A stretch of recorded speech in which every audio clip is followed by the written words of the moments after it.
ನಮಸ್ಕಾರ, ನಾನು ಶಿವಾನಂದ್ ಹೇಳಿ ಮಾತಾಡೋದು K28. ಹಾಂ ಸರ್, ಡ್ಯೂಟಿ ಮಾಡ್ತಿದ್ರಿ ಇವತ್ತು. ನಮಸ್ಕಾರ. ಮತ್ತು ನೀವು ಯಾರು ನಮಸ್ಕಾರ, ನೀವು ಯಾರು ಸೀಟ್ ಬೆಲ್ಟ್ ಹಾಕಿಲ್ಲ, ಯಾಕೆ? ಅಲ್ಲ, ನೀವು ಹೇರಲ್ಲ ಹೌದಾ? ಹಾಂ, ಗಾಯನವ್ರೆ, ನೀವೇನಪ್ಪ ಅಂದ್ರೆ ನೀವು ಹೇರಲ್ಲ ಬಿಡಲ್ಲ, ಅವ್ರು ಹೇರ್ತಾರೆ. ಮತ್ತು ನೀವು ಸೀಟ್ ಬೆಲ್ಟ್ ಹಾಕೊಂಡಿಲ್ಲ ಹೆಂಗೆ ರೀ? ಈಗ ಮಂದಿಗೆ ಹೆಂಗೆ? ಹಾಂ, ಅಲ್ಲ ಹಾಕೋಬೇಕಲ್ಲ ಬ್ರದರ್, ಪ್ಲೀಸ್. ಹಾಂ, ಪ್ಲೀಸ್ ಹಾಕೊಳ್ರಿ ದಯವಿಟ್ಟು. ಹಾಂ, ಹಾಕೊಳ್ರಿ ದಯವಿಟ್ಟು. ಯಾಕಂದ್ರೆ ನಿಮಗೂ ಎಲ್ಲರೂ ನೇಮ್ ಒಂದೇ ಇರಲಿ. ಹಾಂ, ನೇಮಗಳು ಎಲ್ಲರಿಗೂ ಒಂದೇ ಇರಬೇಕಲ್ಲ. ಹಾಂ, ಮತ್ತು ಈಗ ಅದರ ನೇಮಗಳು ಏನಿದಾವೆ ಅಂತ ಕೇಳ್ಬೇಕಂತೇಳಿ ನಾನು ಈಗ ವಿಜಯಪುರ ಜಿಲ್ಲೆಯಲ್ಲಿ ಏನು ಗಾಂಧಿ ಸರ್ಕಲ್ದಲ್ಲಿದ್ದೀನಿ. K28G1312 ಗಾಡಿ ಇದೆ. ಹಾಂ ಸರ್, ಮಾಹಿತಿಗೋಸ್ಕರ ನಮಸ್ಕಾರ. ಮಾಹಿತಿಗೋಸ್ಕರ ಇದು ಟೂಯಿಂಗ್ ಏನಪ್ಪ ಬಳಸುವಾಗ ನೇಮಗಳು ಏನದಾವ ಅಂತ ದಯವಿಟ್ಟು ಸುಮ್ಮನೆ ಜನಕ್ಕೆ ಗೊತ್ತಾಗಲಿ ಅನ್ನುವಂಥ ವಿಚಾರ, ಅವೇರ್ನೆಸ್ಗೋಸ್ಕರ ಆದರೂ ಎಲ್ಲ ಮಾಡಾಕ್ತೀವಿ. ಈಗ ಜೈನ್ ಬಂದ್ಬಿಡಿದ ಡಬಲ್ ಲೈನ್ ಪಾರ್ಕಿಂಗ್ ಮಾಡಿದ ಒಳ್ಳೇದು. ಹ್ಞೂ, ಅಲ್ಲ ಇದರ ನೇಮಗಳು ಬಂದು ಟೆಸ್ಟ್ ಮಾಡಿರಿ, ಹಾಗೆಲ್ಲ ಮಾಡೋಕೆ ಅವಕಾಶ ಕೊಡ್ರಿ. ಆಯ್ತು, ಮಾಡಿರಿ, ಅದೇನಿಲ್ಲ. ಅಂದರೆ ಈಗ ಇದರ ನೇಮಗಳೇನಿದಾವೆ, ಅಡ್ವಾನ್ಸ್ ಆಗಿ ಬಂದ್ಗಳು ಯಾವ ಗಾಡಿನ ಹೇರ್ಕೊಂಡು ಹೋಗ್ಬೋದಾ, ಅಥವಾ ಅದನ್ನ 3 ಸಲ ಅನೌನ್ಸ್ ಮಾಡಿ ತಿಳಿಸಿ ಹೇಳಬೇಕು? ಅದನ್ನ ನೇಮಗಳು ಹೇಳಿದ್ರೆ ಒಂದಷ್ಟು ಜನಕ್ಕೆ ಅನುಕೂಲ ಆಗ್ತದೆ. ಅನೌನ್ಸ್ ಮಾಡಿರ್ತೀವಿ, ಎಲ್ಲ ಮಾಡಿರ್ತೀವಿ, ಎಲ್ಲ ಹೇಳಿದ್ರೆ ಮುಂದೆ ಕೆಲಸ ಮಾಡ್ತೀವಿ. ಅದಕ್ಕೆ ನಮ್ದೇನಂದ್ರೆ ನೇಮಗಳನ್ನಾದ್ರೂ ಜನಕ್ಕೆ ಗೊತ್ತಾಗಲಿ ಅನ್ನುವಂಥ ವಿಚಾರಕ್ಕೆ.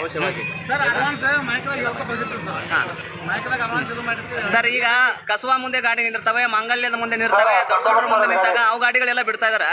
ಮತ್ತೆ ಸಿಪಿಐ ಸಾಹೇಬರಿಗೆ ಇದೇನು ಗಮನಕ್ಕಿಲ್ಲ ಕಾಣ್ತೈತೆ. ಹೌದಾ? ಮಾನ್ಯ ಸಿಪಿಐ ಸಾಹೇಬ್ರಿಗೆ ಇಲ್ಲ, ಅವರು ಸಿಕ್ಕಿಲ್ಲ. ಅವ್ರು ಸಿಕ್ಕ ನಾನು ಅವ್ರನ್ನ ಹಾಕಿದೆ.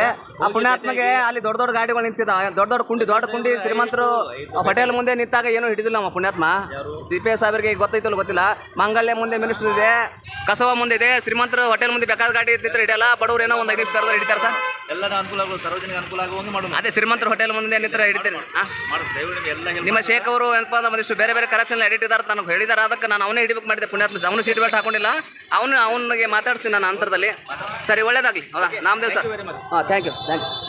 ಇದು ನಾವು ಈಗ ವಿಜಯಪುರ ಜಿಲ್ಲೆಯಲ್ಲಿ ಇದ್ದೀವಿ. ಅವರು ಸರ್ ನಾಮದೇವ್ ಸರ್ ಏನಪ್ಪ ಒಂದಿಷ್ಟು ವಿವರಣೆಗಳನ್ನ ಕೊಟ್ಟರು. ಬಟ್ ಕೆಲವೊಂದು ನಿಯಮಗಳನ್ನು ಪೊಲೀಸರು ಪಾಲನೆ ಮಾಡಬೇಕಲ್ಲ. ಬರೀ ಬಡವರು, ಸಾರ್ವಜನಿಕರು, ಕಾರ್ಮಿಕರು ನಾವೇ ಫಾಲೋ ಮಾಡಿದ್ರೆ ಹಂಗೆ ಅವರು ಫಾಲೋ ಮಾಡಬೇಕು ಅನ್ನುವಂಥ ವಿಚಾರ. ಹೀಗಾಗಿ ಇವರಿಗೆ ನಿಯಮಗಳು ಅಪ್ಲೈ ಆಗ್ತಾವೆ. ಇವರು ಏನಪ್ಪ ಬಡಗನ ಬಂದು ಯಾವುದೇ ಗಾಡಿಯನ್ನು ಹೊತ್ಕೊಂಡು ಹೋಗೋಪ್ಪಲಿಲ್ಲ. ಅದಕ್ಕೆ ಒಂದು 5 ನಿಮಿಷ ಹೇಳ್ಬೇಕು ಅವರಿಗೆ, ನಿಮ್ಮ ಗಾಡಿ ಇಲ್ಲಿ ತರವಿದ್ರಿ, ನಿಮ್ಮ ಗಾಡಿ ಕಾನೂನು ಬಾಹಿರ ಇದೆ, ಒಂದು 3 ಸಲ 4 ಸಲ ಒದರಬೇಕು, ಒಂದು 5 ನಿಮಿಷ ಬಿಟ್ಟು ಹೋಗ್ಬೇಕು ಗಾಡಿನ. ಬಟ್ ಪೊಲೀಸರಿಗೆ ಹೆಂಗಂದರೆ ನಾನು ಮೈ ಮೇಲೆ ಕಾಕಿ ಬಟ್ಟೆ ಹಾಕಿದ್ದೀನಿ, ನಾನು ಯಾವ ಕೇಳ್ತಾನೆ ಅನ್ನುವಂಥ ವಿಚಾರದಲ್ಲಿ ಇದ್ದಾರೆ ನಮ್ಮ ವಿಜಯಪುರ ಜಿಲ್ಲೆ ಪೊಲೀಸರು. ಹೀಗಾಗಿ ಈಗ ಇಲ್ಲಿ ಬಂದಂಥ ಪುಣ್ಯಾತ್ಮ ಯಾರೋ CP ಅವರು ಒಂದಿಷ್ಟು ತರಕಿದೆ. ದೊಡ್ಡ ಶ್ರೀಮಂತರ ಹೋಟೆಲ್ ಮುಂದೆ ಗಾಡಿ ನಿಂತಿರ್ತಾವೆ, ಹೋಯ್ತಾರೆ. ಇಲ್ಲೇ ಮಾಂಗಲ್ಯ ಇದೆ, ದೊಡ್ಡ ಆಸ್ಪತ್ರೆಗಳದಾವೆ. ಅವ್ರ ಮುಂದೆ ಗಾಡಿ ತರೋದ್ರು ಸುಮ್ಮನೆ ಇರ್ತಾರಲ್ರಿ. ಶ್ರೀಮಂತರ ಹೋಟೆಲು, ಆಸ್ಪತ್ರೆಗಳ ಮುಂದೆ ಗಾಡಿ ತರೋದ್ರು ಇವ್ರಿಗೆ ಹೋಯ್ತಾರೆ. ಡಾಬಾದ ಮುಂದೆ, ಬಾರ್ ಮುಂದೆ ಹೋಯಲ್ಲ. ಅದೇ ಬಡವ್ರು ಏನೋ ಇಲ್ಲಿ ತರಬೇಕು, ಗುಳಿಗೆ ತರಕ್ಕೆ ಹೋಯ್ತಾರೆ ಅವರು. ಈ ಥರ ಕೆಟ್ಟ ವಾತಾವರಣ ನಮ್ಮ ವಿಜಯಪುರ ಜಿಲ್ಲೆಯಲ್ಲಿದೆ. ಹೀಗಾಗಿ ಇದನ್ನು ನಾವು ಗಂಭೀರವಾಗಿ KRS ಪಕ್ಷದ ವತಿಯಿಂದ ಇದನ್ನು ಗಂಭೀರವಾಗಿ ಪರಿಗಣಿಸಿ ಮುಂದಿನ ದಿನಮಾನಗಳಲ್ಲಿ ಜಾಗೃತಿ ಮೂಡಿಸುವ ಕೆಲಸವನ್ನು. ನಾನು ಈಗ ಮಾಂಗಲ್ಯ ಬಟ್ಟೆ ಶೋರೂಮ್ ಅಂಗಡಿ ಮುಂದೆ ಇದ್ದೀನಿ. ತಾವು ಇಲ್ಲಿ ಟ್ರಾಫಿಕ್ ಪೊಲೀಸರು ಅವರು ಅಂಗಡಿಗೆ ಅನುಕೂಲ ಆಗಲಿ ಅಂತ ಹೇಳ್ಕೊಂಡೆ ಇಲ್ಲೆಲ್ಲ ಏನಪ್ಪ ಅಂದ್ರೆ ಗಾಡಿ ನಿಲ್ಲಕ್ಕೆ ಒಂದಷ್ಟು ಸೌಲಭ್ಯಗಳನ್ನು ಒದಗಿಸಿಕೊಟ್ಟಿದ್ದಾರೆ. ಇದು ಏನಂತಾರಲ್ಲ, ಈ ಕಟ್ಟಡ ಆಗೋಕ್ಕಿಂತ ಮುಂಚಿತವಾಗಿ ಇಲ್ಲಿ ಪಾರ್ಕಿಂಗ್ ವ್ಯವಸ್ಥೆ ಯಾವುದೂ ಇರಲಿಲ್ಲ. ಈಗ ದೊಡ್ಡ ಜನ ಬಿಲ್ಡಿಂಗ್ ಕಟ್ಟಿದ್ರೆ ಅವ್ರ ಅಂಗಡಿ ಮುಂದೆ ಒಂದಿಷ್ಟು ಗಾಡಿಗಳು ನಿಲ್ಲಕ್ಕೆ ಅನುಕೂಲ ಮಾಡಿಕೊಡ್ತಾರೆ. ನಾನಂತೀನಿ, ಈಗ ನಾನು ಬಡವ, ನಾನು ಅಂದೇ ಯಾವುದೋ ಒಂದು ಹೋಟೆಲ್ ಹಾಕೋತೀನಿ ಅಂದರೆ ನನಗೆ ಇಲ್ಲಿ ಪಾರ್ಕಿಂಗ್ ಕೊಡೋಕ್ಕೆ ಅವಕಾಶ ಕೊಡ್ತಾರೆ. ಯಾಕಂದರೆ ಇಲ್ಲೆಲ್ಲ ಹೇಗಿದೆ ಅಂದರೆ ಇಲ್ಲಿ CPIಗೆ ಮಂತ್ಲಿ ಹೋಗೋದ್ರಿಂದಾಗಿ ಯಾವ್ದರಿಂದ ಇಲ್ಲಿ ಸುಲ್ತಾನ್ ಅಂತ ಒಂದು ಡೈಮಂಡ್ ಅಂಗಡಿ ಇದೆ. ಇವು ಯಾವ ಇರಲಿಲ್ಲ ಮುಂಚೆ ಇರಲಿಲ್ಲ. ಹಾಗಾಗಿ ಇಲ್ಲಿ ಯಾವ ಗಾಡಿ ಸಹ ನಿಲ್ಲಿಸ್ಬಿಡ್ತಿರ್ಲಿಲ್ಲ ಮೊದಲು. ಈಗ ಇವರಿಗೆ ಯಾಕಂದರೆ ಇವರೆಲ್ಲ ಏನಪ್ಪ ಅಂದ್ರೆ ಚೆನ್ನಾಗಿ ಮಂತ್ಲಿ ಕೊಡ್ತಾರೆ. ಹೀಗಾಗಿ ಏನಪ್ಪ ಅಂದ್ರೆ ಅವರಿಗೆ ಗಾಡಿ ತರಬೇಕೆ ಮಾಡೋಕ್ಕೆ ಎಲ್ಲ ಥರದ ಅನುಕೂಲಗಳನ್ನು ಟ್ರಾಫಿಕ್ ಪೊಲೀಸ್ ಅಧಿಕಾರಿಗಳು ಇದನ್ನು ನೀಡ್ತಾ ಇದ್ದಾರೆ.